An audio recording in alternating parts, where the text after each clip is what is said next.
प्रिय विद्यार्थियों, नीति शतकम की कक्षा में आपका स्वागत है। हम पिछली कक्षाओं में 9 श्लोक पढ़ चुके हैं। आज 10वें श्लोक का पाठ प्रारंभ करेंगे।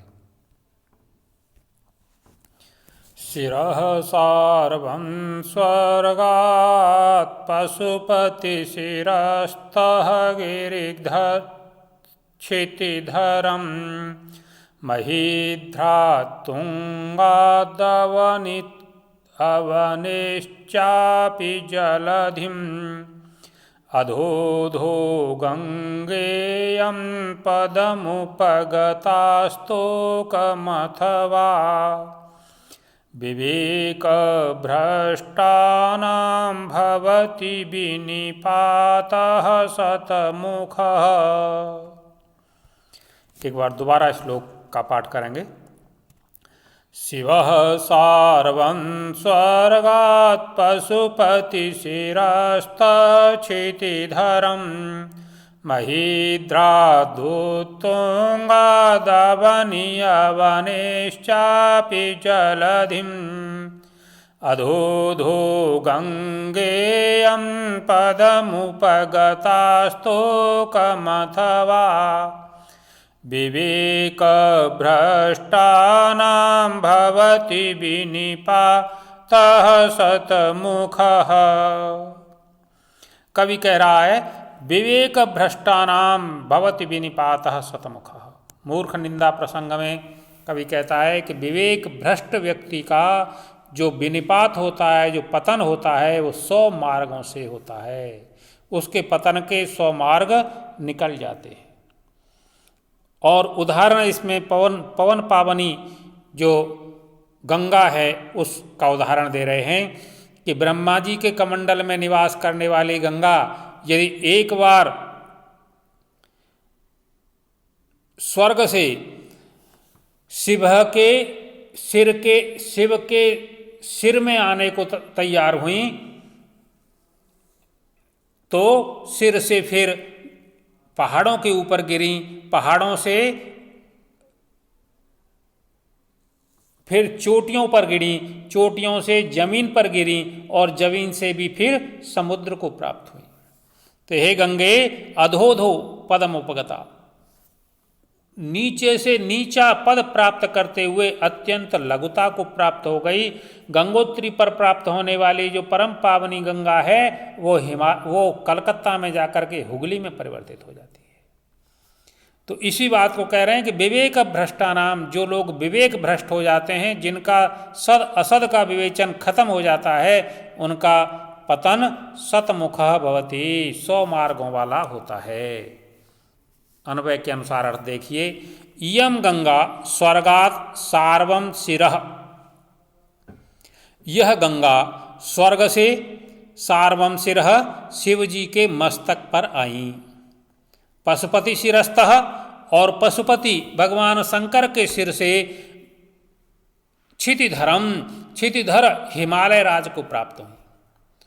उत्तुंगात् महीध्रात्, और उस उत्तुंग ऊंचे शिखर वालों हिमालय से अवनीम पृथ्वी को प्राप्त हुई। अवने है और पृथ्वी से जलधि को प्राप्त हुई, समुद्र को प्राप्त हुई। एवं अध इस प्रकार नीचे से नीचे जाती हुई अत्यंत लघुता को स्तोकम पदम उपगता, अत्यंत लघु पद को प्राप्त गंगा हो गई। ठीक ही कहा गया है, विवेक भ्रष्टानाम, जो जिन लोगों का विवेक भ्रष्ट हो जाता है, जो लोग अपने जीवन में विवेक छोड़ देते हैं, उनका पतन सैकड़ों मुख वाला होता है, सैकड़ों मार्गों से उनका पतन होता है। इसलिए विवेक हमेशा धारण करना चाहिए। कहा भी गया है, बिना विचारे जो करे सो पाछे पछताए, काम बिगाड़े आपुणो जग में होत हसाए।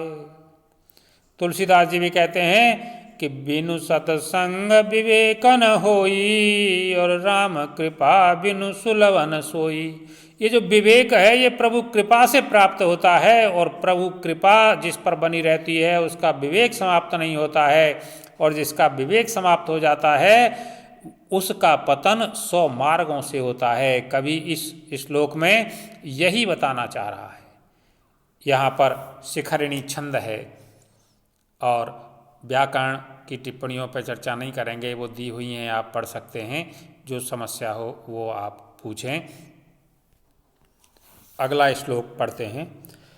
शक्यो वारयितुं जलेन हुतभुक् क्षत्रेण सूर्यातपः नागेन्द्रो निशिताङ्कुशेन समदो दण्डेन गोगर्धवौ भ्रादिर्भेषज संग्रहैश्च विविधैः मन्त्रप्रयोगैर्विषं सर्वस्योषधमस्ति शास्त्रविहितं मूर्खस्य नास्त्यौषधम्। मूर्ख निंदा में ही आगे भर्तृहरि कहते हैं कि सर्वस्य औषधमस्ति शास्त्र विहितम, शास्त्रों में हर व्याधि की औषधि का, हर समस्या के समाधान का विधान है। किसका विधान नहीं है? मूर्खस्य नास्ति औषधम। केवल जो मूर्ख व्यक्ति है उसका कोई समाधान नहीं है। शक्यो वारयितुम जलेन हुतभुक्, हुतभुक् जलेन वारयितुम शक्यः। आग को जल से बुझाया जा सकता है, हटाया जा सकता है। सूर्यातपः, सूर्य की गर्मी को, सूर्य की धूप को छत्रेण वारयितुम शक्यः, छत्र के छाते के द्वारा हटाया जा सकता है, रोका जा सकता है। निशितांकुशेन समदः नागेन्द्रः, मदमस्त हाथी को भी तीक्ष्ण अंकुश के द्वारा बस में किया जा सकता है। गौ गर्धवौ, गौ और गधे को, सांड और गधे को दंडेन, गाय से रोका जा सकता है। वारयितुम शक्यः, उसे हटाया जा सकता है। व्याधिर भेषज संग्रही, और विविध औषधियों के प्रयोग से अनेक प्रकार की व्याधियों को दूर किया जा सकता है। मंत्र प्रयोगैर्विषम, और अनेक प्रकार के मंत्रों के प्रयोग से विष का भी शमन किया जा सकता है। इस प्रकार कह रहे हैं कि सर्वस्य औषधमस्ति शास्त्र विहितम, सभी की औषधि शास्त्र में वर्णित है। शास्त्रों में सभी की औषधि का विधान किया गया है।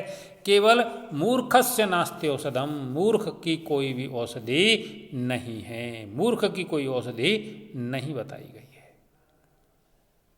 इसलिए मूर्ख व्यक्ति से हमेशा बचकर रहना चाहिए।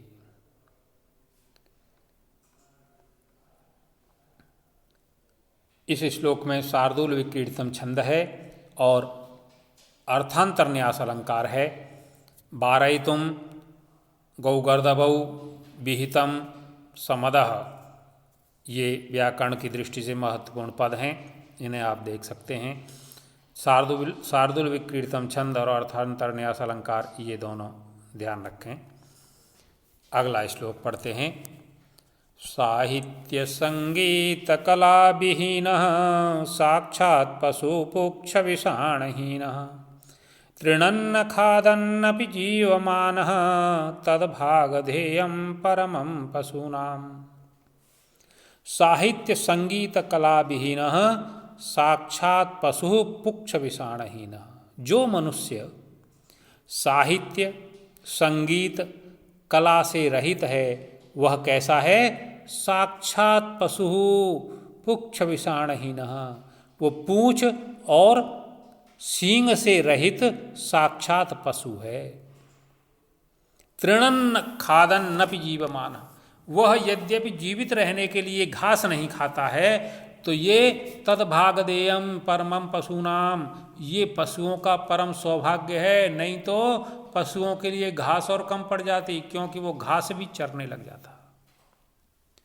इसलिए कह रहे हैं कि साहित्य, जिसे साहित्य में प्रेम नहीं है, जिसके जीवन में संगीत नहीं है और जो कला से विहीन है, ऐसा व्यक्ति साक्षात पशु के समान है।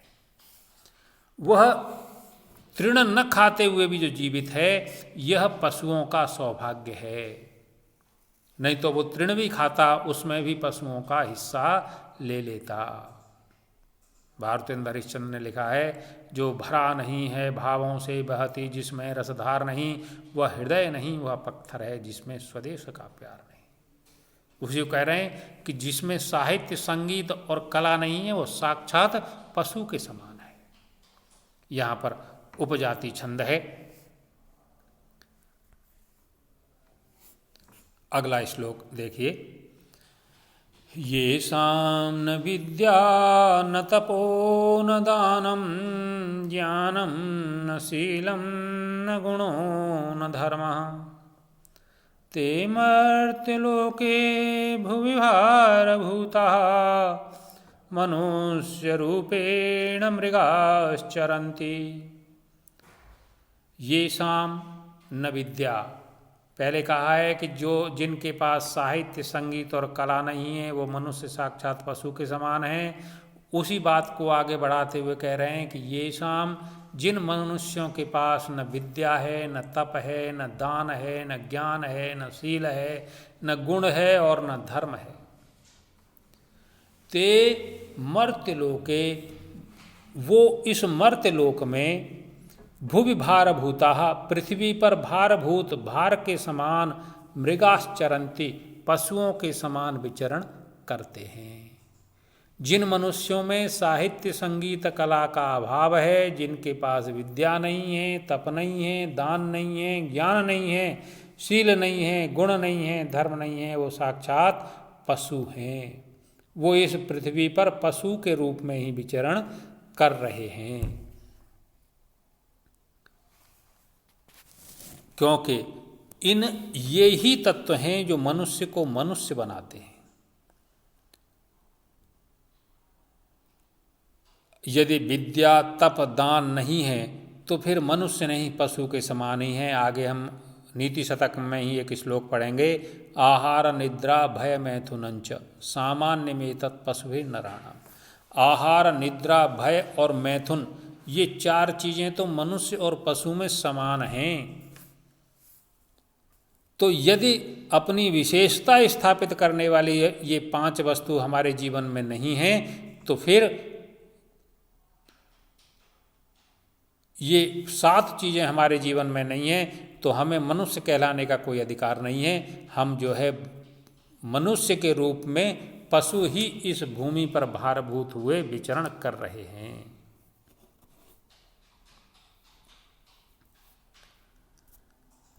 इस श्लोक में उपजाति छंद है।